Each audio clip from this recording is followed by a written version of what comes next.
आज मुझे यहाँ गुरुद्वारे रकाबगंज में आकर गुरु गोविंद सिंह जी के प्रकाश पर्व पर शीश झुकाने का और आशीर्वाद लेने का सौभाग्य प्राप्त हुआ है। हम सब जानते हैं कि हमारे गुरु गोविंद सिंह जी ने अपना सारा जीवन जिन्हें हम सरबंस दानी कहते हैं, पूरा परिवार, पूरा खानदान देश की एकता और अखंडता के लिए शहादत दी और इस देश की एकता और अखंडता के लिए अपना सर्वस्व आहूत किया। ऐसे हमारे 10वें गुरु गोविंद सिंह जी को उनके प्रकाश पर्व पर हम आशीर्वाद लेने के लिए यहाँ रकाबगंज गुरुद्वारे में आए और हम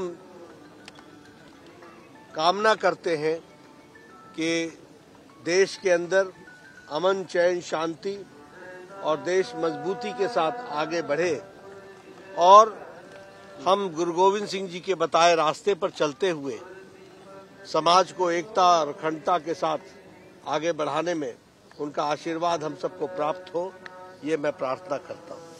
हमारे साथ हैं बीजेपी के वरिष्ठ नेता मनजिंदर सिंह सिरसा जी। सर, आज गुरु पर्व जो है पूरे देश में मनाया जा रहा है, गुरु गोविंद सिंह जी की जयंती है। नड्डा जब यहाँ पे आए थे, किस तरह की तैयारियां देश भर में की?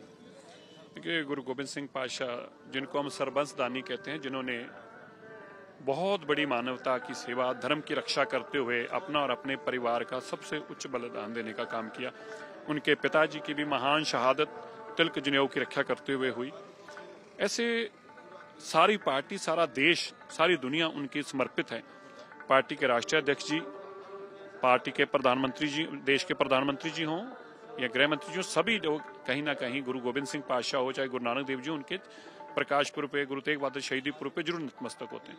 तो आज उन्होंने भी अरदास की, नड्डा जी ने यहाँ आकर देश की अखंडता के लिए, देश की तरक्की के लिए, सभी सरबत के भले के लिए, मानवता का उद्धार हो और आने वाला समय भारत का और खुशियों वाला हो, इसके लिए गुरु गोविंद सिंह जी के आज प्रकाश पुरब पे गुरु ग्रंथ साहिब जी महाराज के चरणों में अरदास की और दर्शन दिदारे किए। हम सबको, दुनिया भर के बसते लोगों को आपके टीवी चैनल के माध्यम से गुरु गोविंद सिंह पातशाह जी के प्रकाश पुरब की बहुत बहुत बधाई देते हैं। एक सवाल, राजनीतिक सवाल है। इंडिया अलायंस को एक झटका फिर से लगा है। भगवंत मान ने ओपनली ये कह दिया है कि पंजाब में 13 की 13 सीटें वो जीतेंगे। किस तरह से आप देखते हैं? देखिए, कौन जीतेगा कौन हारेगा वो अलग बात है, लेकिन मकसद क्या है? सीटों की बांट नहीं है, बेसिकली ये करप्शन की बांट है। हर कोई चाहता है कि मेरी सीटें ज्यादा होंगी, मैं ज्यादा करप्शन कर पाऊंगा, ज्यादा पैसे इकट्ठे कर पाऊंगा। अब भगवंत मान जी को भी लगता है कि एक मौका मिला है पंजाब को लूटने का। अगर अभी वहां पे अभी आके कांग्रेस बैठ जाएगी, वो कहते थे 70 साल कांग्रेस लूटती रही है, तो उनको लगता है कि अगर ये भी आगे दोबारा बैठ जाएंगे तो हमारा मौका कब आएगा।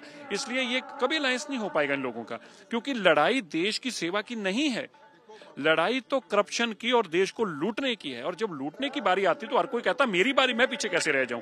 इसलिए भगवंत मान जी जो कह रहे हैं उसका मकसद सिंपल है कि हम अकेले ही लूटेंगे भैया, किसी को नहीं घुसने देंगे। कांग्रेस का क्या होगा, क्या लगता है आपको पंजाब में? देखिए, पंजाब में मैं समझता हूँ इससे बड़ी शर्म की बात नहीं होगी। ये राजनीति का सबसे घटिया स्तर होगा जब अरविंद केजरीवाल कहता था कांग्रेस बड़ी करप्ट है, भगवंत मान उठा के उनके करप्ट मंत्री जेल में डाल रहा है, और अगर दोनों इकट्ठे इलेक्शन लड़ते हैं तो पंजाब और देश के लोग देखेंगे किस हद तक अपॉर्चुनिटिस्ट हो सकते हैं लोग सत्ता के लालच में और पैसे के लालच में कैसे अपना सब कुछ बेच दिया। तो इसलिए मुझे नहीं पता क्या करेंगे, लेकिन अगर करेंगे तो देश ये देखेगा।